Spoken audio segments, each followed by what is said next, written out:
Hello again, and welcome to part two of the Engineering Learning Framework. I'm Dr. Natasha Wilkerson, co founder of Vilify STEM. And in the first part, I gave you an overview of what are engineering foundations. So when I say students are developing some kind of skills and concepts in a STEM classroom, in an engineering classroom, we try to give a sense of what that means. But then how do you implement that? How do you take those different buckets and turn it into a STEM engineering curriculum? So, this is where we take those engineering foundations and connect them to our three stages of STEM. Stage one, we love these hands on team building activities. Those definitely fall within our habits of mind classes. But engineering learning isn't going to be in a vacuum, right? We shouldn't expect a STEM teacher to do everything.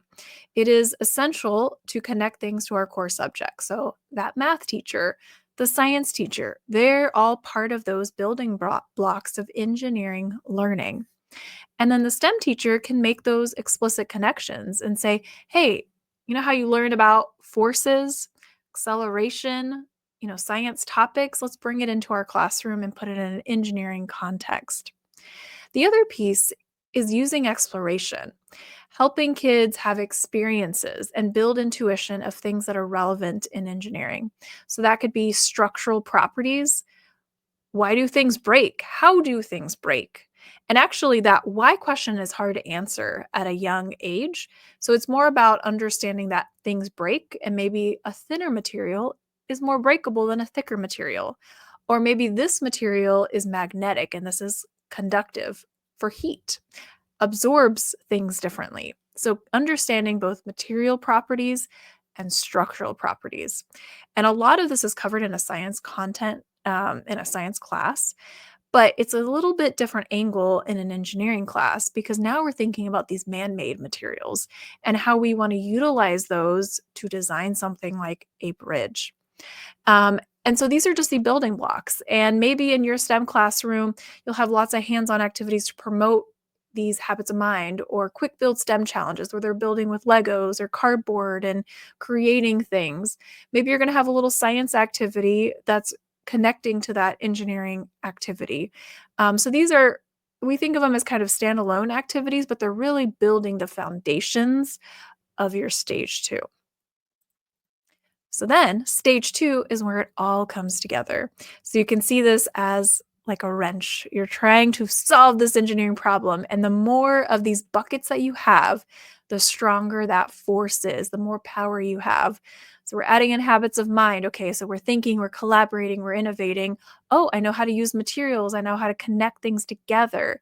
I understand the technology, how it works, how to apply that to create something new. Ooh, I can apply my math skills to collect data to predict how the material maybe is going to work from the data I've collected. And I'm connecting that with the science of it. So I understand a certain phenomenon, and that helps me build a better thing to solve a problem.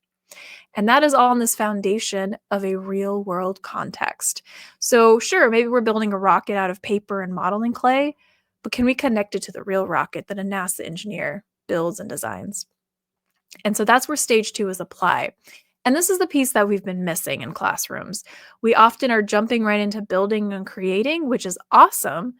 But what are we applying? So, an actual engineer is going to apply a lot of information, a lot of knowledge into that design challenge. When you are an undergrad and you're training to become an engineer, you don't actually do a design challenge until your final year, your capstone project. And those first 3 years are to get you there. You have to learn calculus and physics and thermodynamics and differential equations and all these tools and build this knowledge base before you can take it and design something. And that's where we flip things in K 12, where we're like just building and creating, which has been awesome in building this communication, collaboration, and open ended problem solving. But where are they drawing this knowledge from? Well, we got to be explicit, we got to build that intuition. Another shift that we're making is this idea of an engineering design process. So, if you were to show what's on the left to an engineer, they would say, yeah, I don't actually follow a process like that. Similar to scientific method, right? It's very watered down and step by step and not really reflective of real engineering work. and that's a whole separate discussion. And so to be more accurate with what we mean, because I like using the EDP, the engineering design process, in my classroom, but what it's actually doing is structuring my lesson.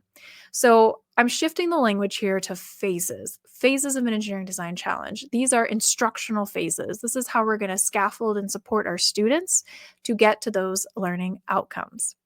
One thing you'll notice is I've added something before identify the problem.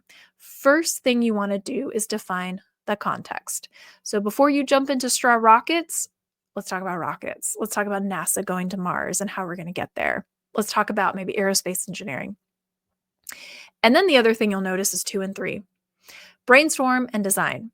So those I was struggling in my classroom how to differentiate because often I would say, come up with some ideas and draw your design idea. So they were like doing it together. But I wasn't sure how to make it more intentional. And so we've shifted the language, which we'll talk about here, and combined them in a way that's more intentional.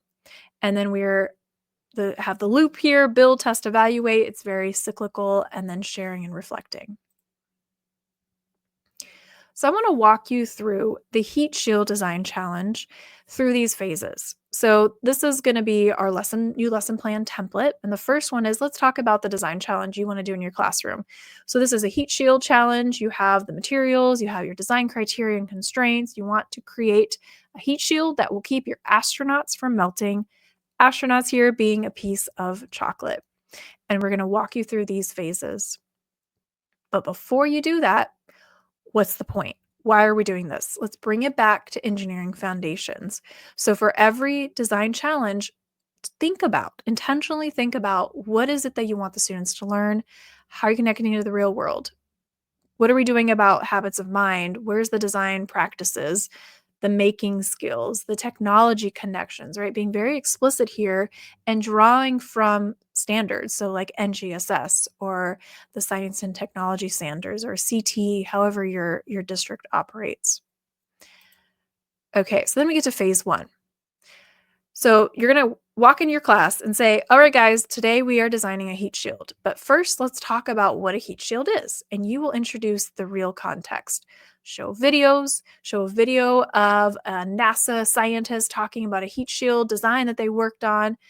Why do we need heat shields? What are some real world solutions that engineers have developed? So get the kids thinking and exploring this real world space, kind of set the tone, the foundation for the design challenge. You don't necessarily need to introduce science here. You could put some science content connections, but it's going to come in a little bit. Here, the idea is that real world context. Who is an engineer? What do they do? How are they tackling this problem in the real world? And then we're going to introduce the classroom challenge. So we are moving from that big, messy problem to what we're doing today in class, which is to keep our chocolate astronauts from melting. And you're going to talk about the criteria and the constraints, and you're going to have them think about those. Why might there be a mass constraint to our design challenge, and how does that relate to space travel? And we can't bring everything we want. So really setting it up. But before we get into building, we're going to take a step back here. And this is how we would normally run a design challenge. Say, okay, NASA's giving you all these supplies. You got bubble wrap and foil and cardstock and paper. I want you to now design a heat shield with those materials. So these are your rules. These are the materials. Go. So they will draw ideas and pull materials together and come up with something. But that something is really random, right? So maybe they came up with a sponge and paper and cardstock. How do we move away from that randomness, the tinkering, towards something more authentic, systematic, data-driven design that's reflective of engineering? And you might ask, like, why do I care about that?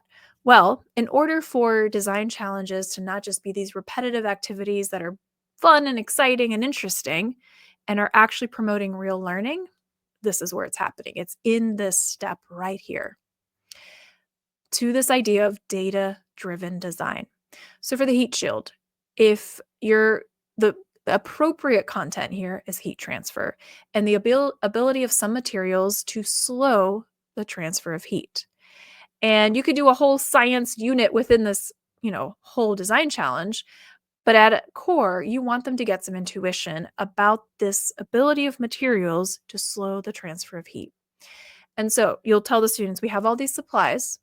How could we do an experiment? How could we collect data to test which would be the best materials for an insulator? And so you let them figure it out. Put some materials together, add a heat source like a hair dryer, and see if the temperature changes, and collect lots of data and use that data to make a better decision. And so you can get really deep into the science here, but essentially, you are trying to build their own intuition and their own thinking about how do I make a good decision. They're not going to really have full capability of understanding the why of different material properties and structural properties. And again, structural properties here matter. So, thicknesses, what's the ideal thickness when we also have a weight constraint, right? So, you see how we're building this ability of students to not just throw stuff together, but to be a little bit more intentional and systematic. Another example, if you're doing an oil spill challenge, so you're trying to collect oil from these feathers and from this environmental disaster zone. Well, we give them two materials and we have a sponge and cotton balls. Which one do you think would be better at absorbing the oil? How could we measure that before we decide what we're going to use in our design challenge or in our design solution? Another example for younger kids, they're building a car that goes down a ramp and it has to carry passengers. You could do some exploration here about, okay, do you think ramp one or two would have the car travel farther? Okay, what if we add weight? Which one would travel farther? So we're building some intuition here of these science concepts that directly apply to that design challenge. So in the lesson template, you'll see the first box is about introducing the science content and then doing labs that help them explore these properties that are most important and that will be useful for the brainstorm and design, right? So we've kind of switched here where we are integrating the science and that background, and maybe they need to go do research and they look up the properties, right? There's a lot of different ways to scaffold this based on the level of your students and, how deep do you want to go into this part? But essentially, you want to take a step back and have them think about and experience and build intuition about these properties that are most relevant to that challenge. And I will say a caveat here is the science that is most relevant may not fit within the norms of a science classroom. For example, we often ignore drag in a science classroom. Well, drag is really important to a parachute design challenge. And so that's where you have to shift kind of some of the standards, some of the way we explain scientific phenomenon that might be in like a black box, and then we have to explain it in a real world. And so it becomes very complicated very quickly. If you're doing a windmill challenge and you're thinking about aerodynamics, don't try to explain that to a third grader, but you can build intuition about how different shapes and sizes will change how much force, the output of the force.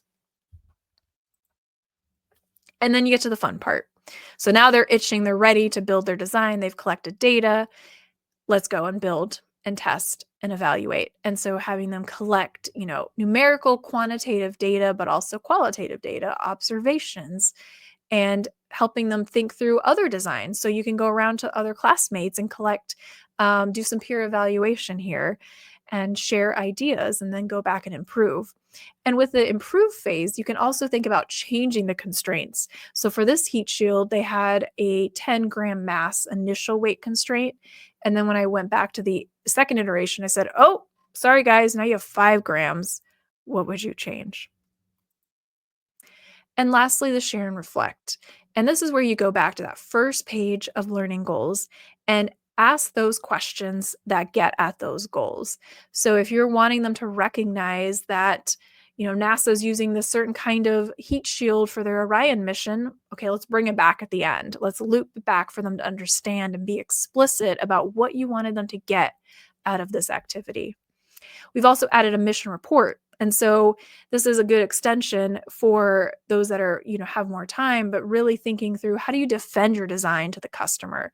Compare what you did in the classroom to a real world heat shield. So that allows them to be a little bit more thoughtful and reflect on the whole process. So that was stage 2. And finally, we have stage 3, and that will be a whole other, discussion. But the idea with stage 3 is it's going to take a lot of the elements of stage 2 and that we are applying those same engineering foundations, but in something more open-ended.